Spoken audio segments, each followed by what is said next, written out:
Hello everybody, and welcome to History Inscribed. This is a new YouTube channel that's going to be focused on real asset collecting / investing, as well as the history behind the actual assets. It's going to be a hybrid approach where we'll talk about theory. We'll also do some deep dives into the specific assets like historical documents or autographs, things like that. We'll go into the stories behind them. So it should be good if you like collecting, investing, alternative assets, if you like history, and especially if you're tired of all the same historical battles and topics being covered on YouTube. We're going to be diving into the micro history behind individual documents a lot of the times. That's my plan at least. So let's get started. What are we talking about specifically on this channel? I'm mostly going to cover historical documents,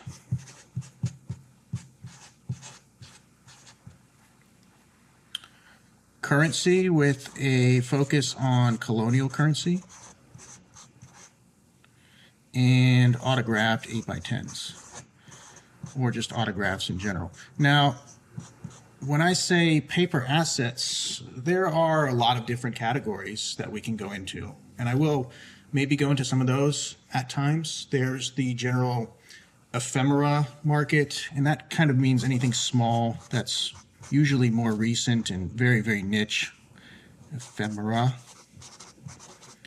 There's also the the graded magazine market, which is really taking off.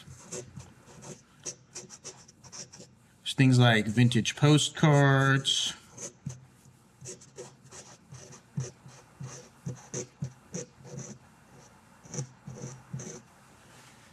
and maybe even we could throw rare books in there, although it's kind of its own category. They are made of paper. Okay, but these three are the main ones we're going to be talking about, and we're going to go into the history behind them as well. So I hope you're interested. And how to start this off. I also have to say, I'm not an expert. I am not a financial advisor, not anything like that.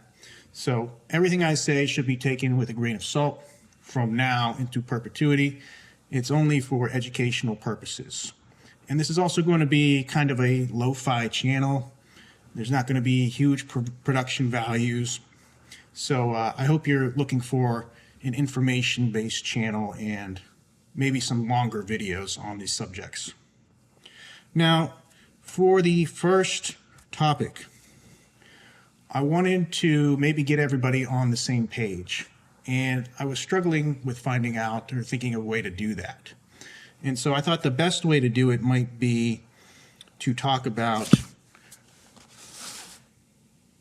the top historical document misconceptions. I have 13 of them for you. And by the end of this video, you'll probably know more about historical documents than 95% of the population, because most people don't know anything.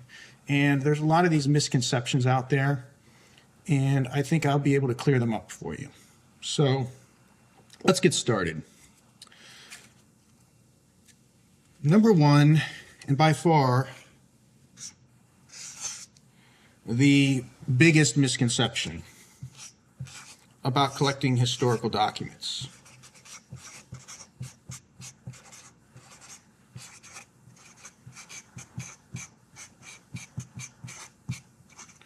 You must be wealthy to collect historical documents.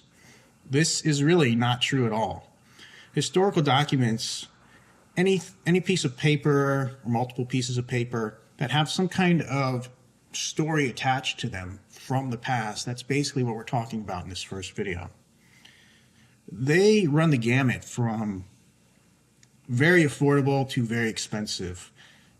What am I talking about? What kind of ranges? They can literally be $5, $10, $20, all the way up to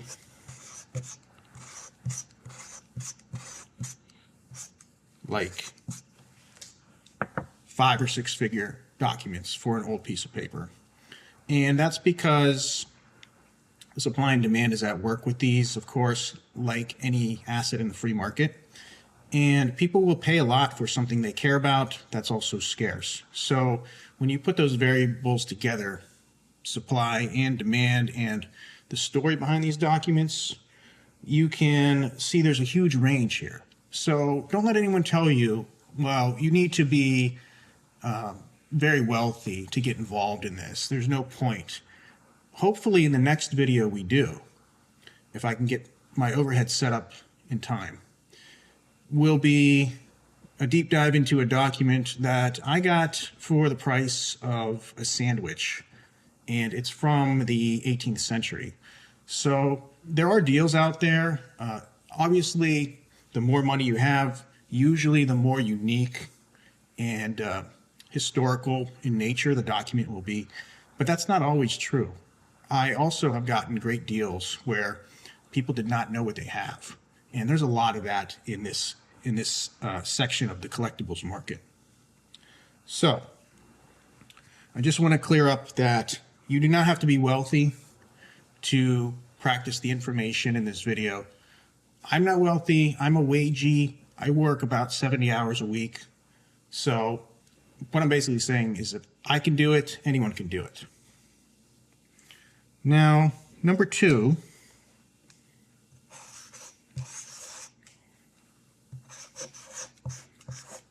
the number two misconception is that historical documents will fall apart. They're very fragile, and if you look at them wrong, if you breathe on them, they will just crumble into dust. This is not really true. The reason we still have documents from the 1600s, 1700s, 1800s is because the paper was very strong, actually. A shift occurred around the time of the Civil War when we went from rag paper to wood pulp. And when most people think, oh, this old paper, it's so brittle, it's yellow, it's going to fall apart. If I look at it wrong, they're thinking of more modern paper. It's kind of a catch-22. The older paper, called rag paper, was made of cotton and linen. It was made from old rags. And it's much stronger and more durable. It's pH neutral. It will literally last for centuries if kept away from the two main culprits, which are moisture and humidity and UV light. And even paper that's more recent, that can be preserved as well. And it's not that expensive to take care of these things. So don't let anyone tell you that, oh, I don't want to get involved with historical documents because I don't know how to take care of them and I'll just screw it up and it'll deteriorate and we'll have lost a piece of history. That's really overblown. Number three, some people believe you can get in trouble for owning documents, especially if they're government documents, which a lot of these are. There's the belief that all government documents belong in a museum or to the government itself. That's not true in the United States. It is partially true in Europe and other places where the governments have a more communal structure to them, and they take the position that a document from the government archives, no matter how you obtained it, is the property of the people. In the US, we still have a legacy of individual property rights, and many documents from the government archives, from family archives, were legitimately obtained. They were either about to be destroyed and were saved from destruction, they were captured during war and clear chain of title was lost, they were just fell into people's hands somehow out of a museum or something that was liquidating or closing down. There are so many documents that are not well preserved right now in museums and archives. And in fact, it is the private collectors often, a lot of times, that rescue documents and preserve them that the government or other private high-end entities wouldn't have done. So in the United States, as long as the document wasn't stolen, you have clear title to it, nobody's going to come after you for owning these documents. And in fact, a lot of people are thankful for the research and the preservation that individual collectors do. Now, this is a big one. Number 4. There is the belief that you as an individual do not know as much as the people selling the document. This is not true in a lot of cases. If you go to the higher end auction houses, yes, they know exactly what they have. They've thoroughly researched the documents, the lot of documents. They know what they have. They know the value. They priced it right, plus a 20 or 30% markup for them. But this is an area where, unlike graded sports cards, unlike graded coins, where the value is pretty much well known, it doesn't fluctuate all that much, a historical document is completely unique. And you get to make the case for it. We'll talk about that later. But I just want to say that don't assume because somebody's selling a lot of documents or historical paper that they've thoroughly researched it, they know exactly what they have, they've priced it right. That is just not true in a lot of cases. And that's good for you, because if you're willing to learn this and research it and look for deals, you can find more deals in historical paper in general, than you can in a lot of other real asset categories. And one more point on this, this is actually increasing, right? Because I hate to knock down younger generations or anything like that. That's not what I want to do. But it's just kind of a fact that history has been de-emphasized in school curriculums in favor of math and science. And also, cursive writing is not being taught anymore. So as we go forward, fewer and fewer people are going to be able to interpret a document without a lot of research. A lot of people can't even read what they have. So it's a big point. Don't assume that everybody knows exactly what they have. You can find good deals. Okay, number 5.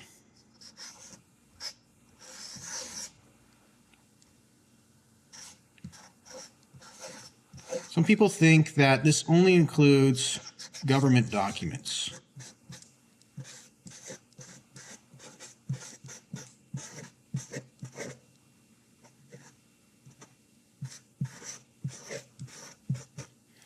And I might have given this impression so far from what we've talked about, because I've mostly been talking about 17th, 18th century documents is what you're probably getting the impression of. But I just want to emphasize that this category can be anything paper that has a story attached to it.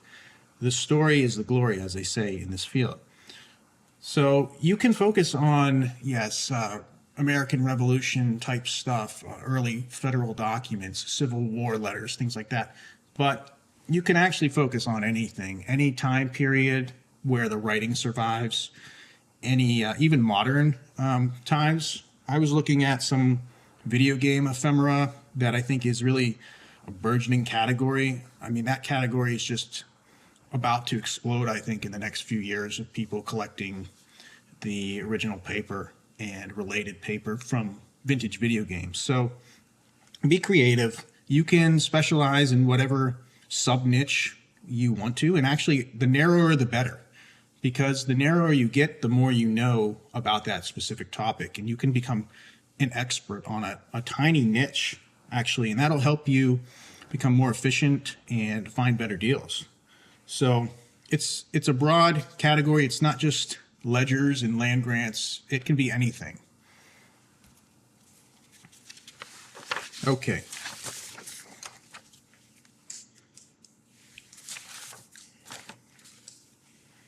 Next one is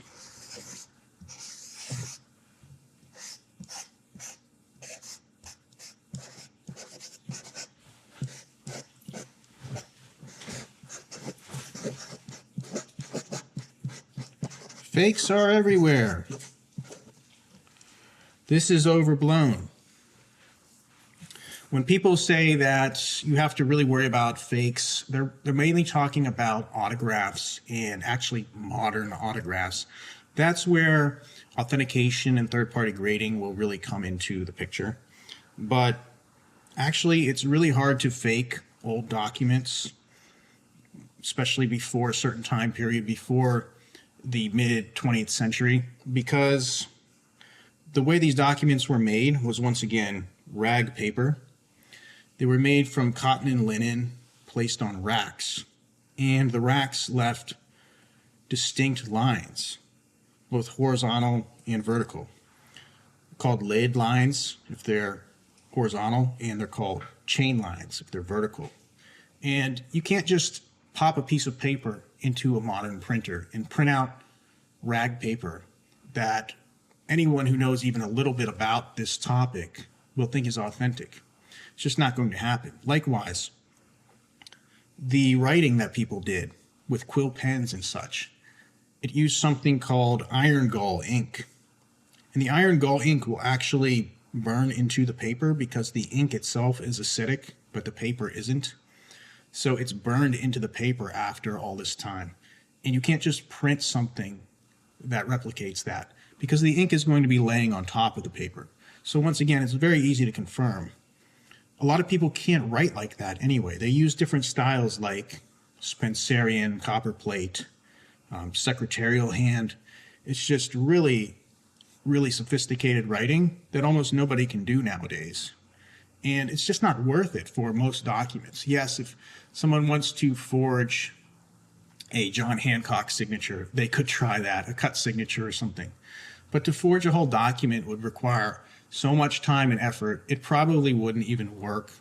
And really, it's not worth it for a lot of would-be plagiarizers or counterfeiters. So there are fakes, especially with modern autographs, but when you're talking historical documents, it's something you don't have to worry about as much. You can use your basic common sense and detect fakes most of the time. Which brings us to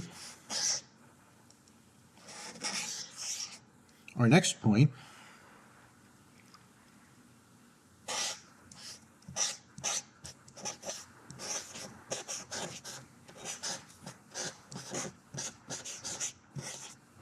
The grading trap.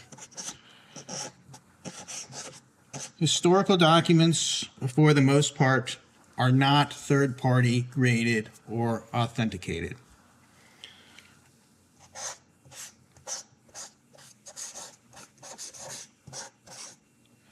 Thank God, right? Third-party grading has taken over so many of these sub-niches of collectibles that it's really just become trying to find something that pleases these gatekeepers or graders. Now, I'm not totally opposed to third-party grading, especially when we get into autographs and things like that. It is a necessity. But one of the benefits of these older things, like I said, because they can't standardize the holders and they can't, every document is kind of unique, there's no set price on a document. And I think that's a lot more fun. When you go to sell a historical document, you get to be the advocate for it. The condition is usually not as important as the history and the story behind the document, who signed it, where that piece of paper was. And I think that's great. And you can make a case, even if something is tattered. Hey, this document is not in the best of condition, but look at the story behind it. Look at who touched this piece of paper. Look at who signed it. Look at the insight that's here that you won't find in a history book because it's considered not important enough by scholastic gatekeepers or something like that. So you don't have to worry about buying something and sending it in for grading and paying grading fees and wondering what they're going to think of it and waiting 6 months for it to come back to you.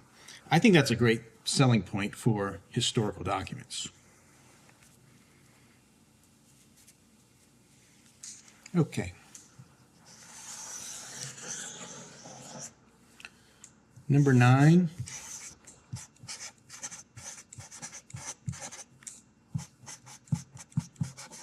People might think you're weird if you collect or specialize in historical documents. You might be worried about what your family thinks, what your friends think if they find out, what your financial advisor might think, what the talking heads on TV might think if you're working in this field.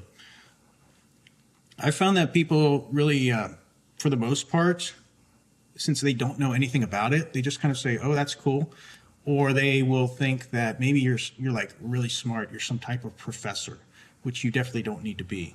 But the fear of people thinking you're weird is, once again, quite overblown with this. Okay, number 10. Talked about it a little bit. People think you need a high-end vault to keep these historical documents from deteriorating. It's actually pretty simple. Like I said, you need to keep them away from the two main things that will deteriorate a document: humidity and UV light. So you really just need to segregate them somehow, wherever you choose to store these, either temporarily or long term, away from moisture. And this can be done with really simple materials. When you factor in the costs of preservation, it's extremely low, and it scales, right? It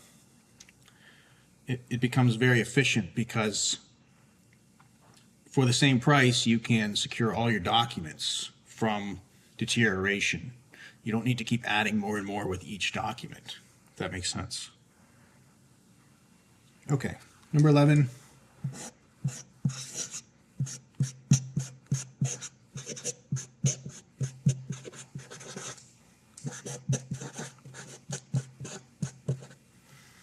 You must hide these documents away. No, I think one of the benefits of owning them, like most real assets, is you can display them. They look great. You do have to take precautions from humidity and UV light and a few other things, like I said. You may not want to have so many on display, but you know, it's a definite benefit of these. You can't stare at your Vanguard or Fidelity or Charles Schwab screen all day. With real assets, you get to actually look at them. The paper is not going to disintegrate if you handle it correctly with some common sense. So you actually, yes, you can touch these. You can display them. You can show them to people that you trust, things like that. But you don't have to hide them away. And I think that's a real asset, a real good thing about real assets. You just really don't get the same effect from looking at your stock portfolio or your savings account all the time. Okay, number 12. Most people think that older must mean more valuable. This is not true, necessarily. Now, there is kind of a floor you will find when you're talking about something from the 1700s, from a government archive, from a landowner, something like that.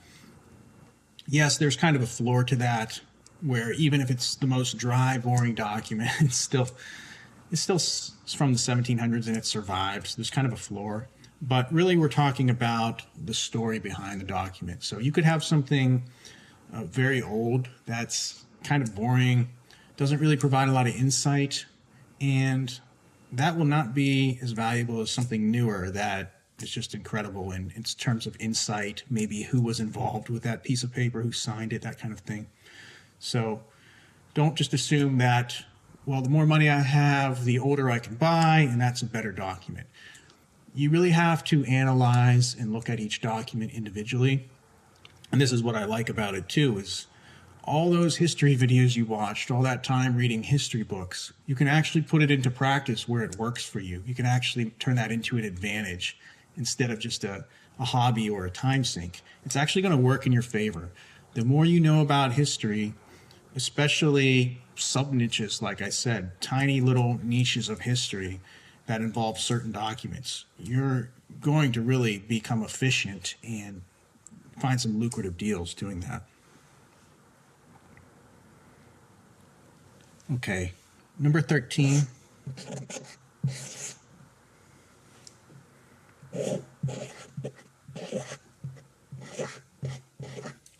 Buy and hold.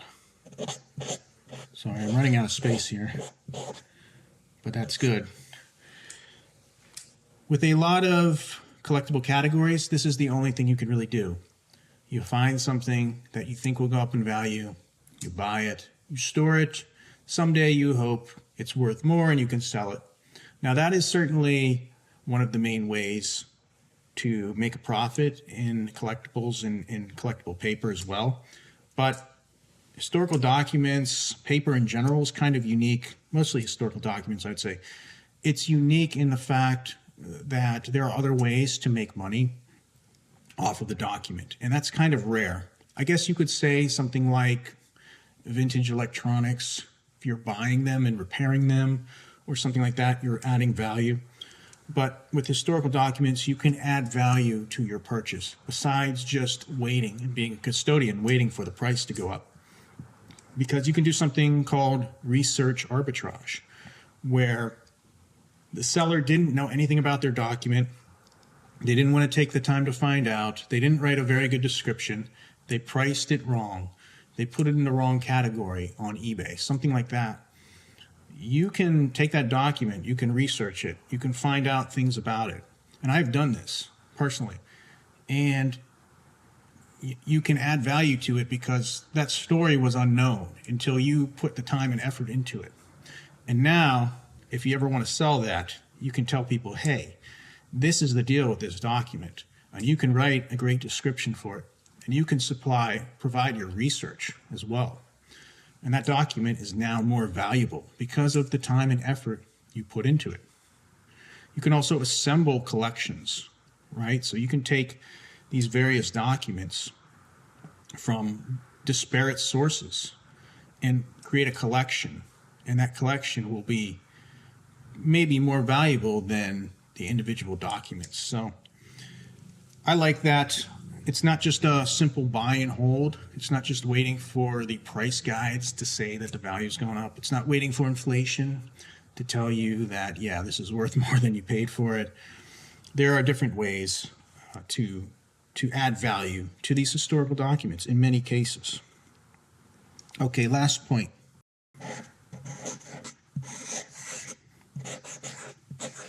No dividends. And this is kind of true in a literal sense.